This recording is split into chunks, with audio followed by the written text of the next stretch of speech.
नमस्कार मित्रांनो. आपल्या संस्कृती हिंदू धर्मामध्ये मूर्तिपूजा करणे ही शतकानुशतके चालत आलेली एक परंपरा आहे.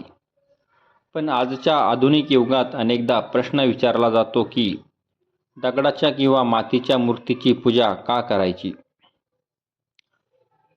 काही शिकलेले लोक याकडे दुर्लक्ष करतात, तर काही जण मर्म न समजताच तिची विटंबना करतात. पण तुम्हाला माहीत आहे का, आपण ऋषीमुनींनी दिलेली ही मूर्तिपूजेची संकल्पना म्हणजे अंधश्रद्धा नसून मानवी मनाचा वेध घेणारे एक अद्भुत मानसशास्त्र आहे. मूर्ती का हवी? विचार करा. भगवंताचे निर्गुण निराकार रूप खूप महान असेल, दिव्य असेल, पण एका सामान्य भक्ताला काय आवडतं?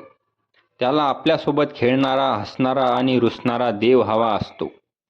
एक सुंदर प्रसंग महाभारतात आणि भागवतात येतो, जेव्हा उद्धवाने गोपिकांना सांगितले की कृष्णाला अनुरेणूत शोधा, निराकार तत्वाची उपासना करा. तेव्हा गोपींनी काय उत्तर दिले?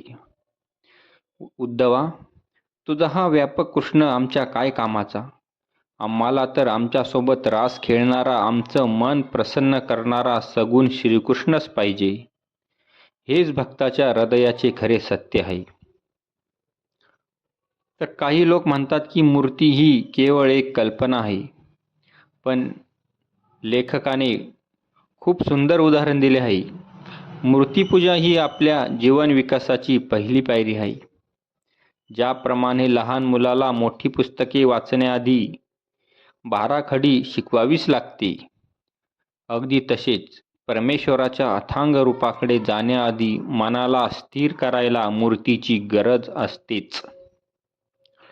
आता विचार करा, एखादा मनुष्य मोठा विद्वान झाल्यावर जर म्हणाला की मला 12 खडीची काय गरज आहे, ती तर निरुपयोगी आहे, तर ते जितके हास्यास्पद ठरेल, तितकेच मला मूर्तीची गरज नाही असे सुरुवातीलाच म्हणणे चुकीचे आहे. मनाची एकाग्रता आणि मानसशास्त्र काय सांगते की मानसशास्त्राचा एक नियम आहे, मानवी मन कधीही पूर्णपणे रिकामे राहू शकत नाही. ते एकाच वेळी 2 ठिकाणी भटकू शकत नाही. आपल्या मनाचा खूप मोठा भाग हा अज्ञात असतो, त्याला ताब्यात ठेवणे खूप कठीण आहे. अशा वेळी मनाला भरकटण्यापासून रोखण्यासाठी एका आधाराची म्हणजेच आलंबनाची गरज असते. मंदिरात आपण जे धूप, दीप, आरती किंवा दर्शन घेतो ना, ती देवाची खुशामत नसून आपल्या मनाला एकाग्र करण्याची पूर्वतयारी असते.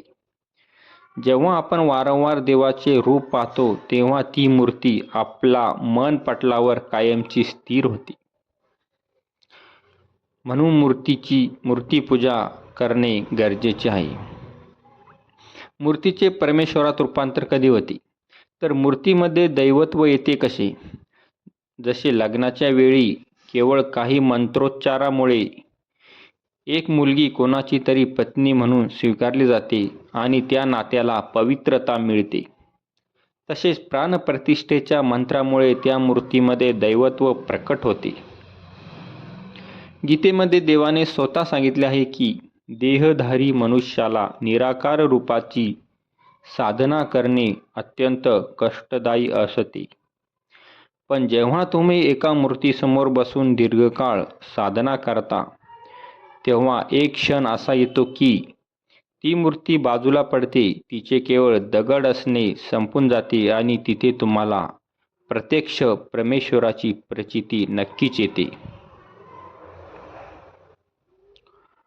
देव लाकडात नाही आणि देव दगडातही नाही आणि देव मातीतही नाही.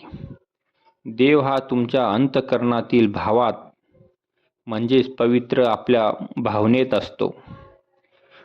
म्हणतात ना, भाव असला की देव समजतो. जर मनात शुद्ध भाव असेल तर ती मूर्ती तुमच्यासाठी साक्षात परमात्मा बनते. तुम्हाला हा विचार कसा वाटला मला कमेंट्समध्ये नक्की सांगा. व्हिडिओ आवडला असेल तर लाईक करायला विसरू नका आणि सबस्क्राईब करायला विसरू नका. धन्यवाद.